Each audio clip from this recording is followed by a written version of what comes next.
The book of Exodus chapter 17.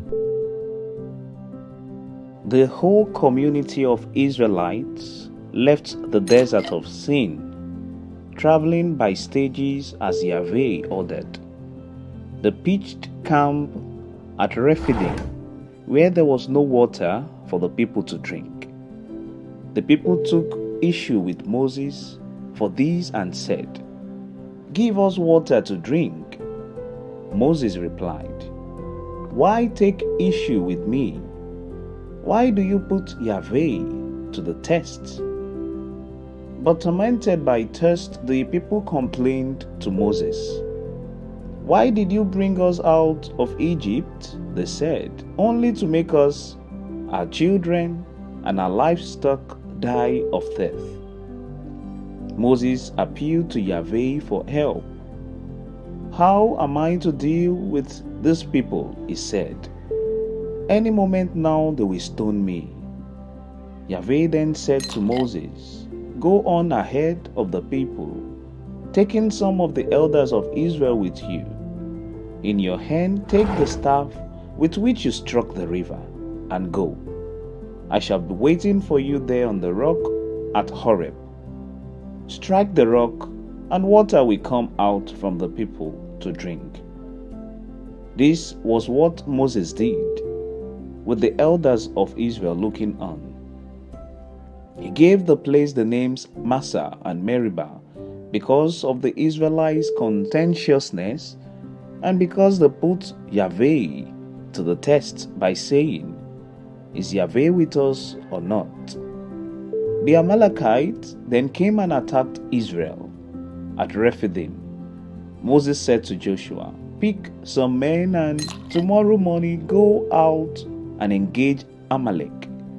I, for my part, shall take my stand on the hilltop with the staff of God in my hand."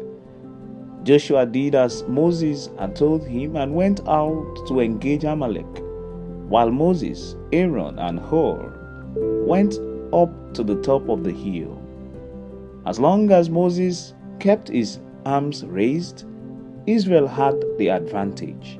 When he let his arms fall, The advantage went to Amalek, but Moses' arms grew heavy. So they took a stone and put it under him, and on this he sat, with Aaron and Hur supporting his arms on each side. Then his arms remained unwavering till sunset, and Joshua defeated Amalek, putting their people to the sword.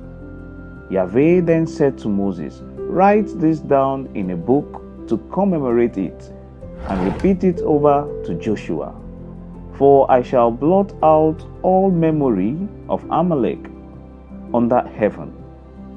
Moses then built an altar and named it Yahweh Nissi, meaning lay hold of Yahweh's banner.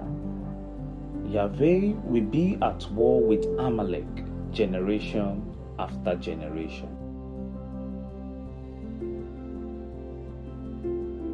The entire Exodus experience describes the growing relationship between God and the children of Israel.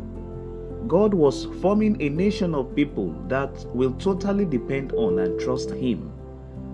All the difficulties they encountered on their way forward was to prove who God is to them, their Redeemer in Exodus 12 verse 1 and following, their Rescuer in Exodus 14 verse 11 and following, their Leader and Protector in Exodus 13 verse 21 and following, and their Provider in Exodus chapters 15, 16 and 17 respectively.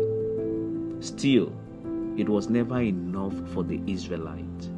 They took issue with Moses at the slightest opportunity and put the Lord to test at Meribah. However, this did not diminish God's love for His children.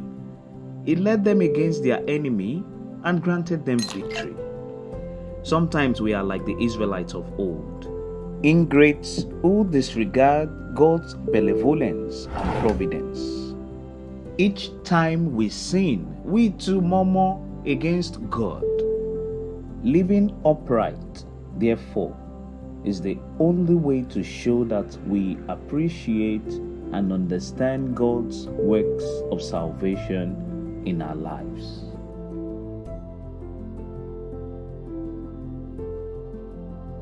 Save us, O Lord, from the sin of grumbling at every slightest chance or difficult situation we face on our Christian journey, so that by this we may become aware that while all will not be rosy for us in life, you are always with us, no matter how bad the situation may appear.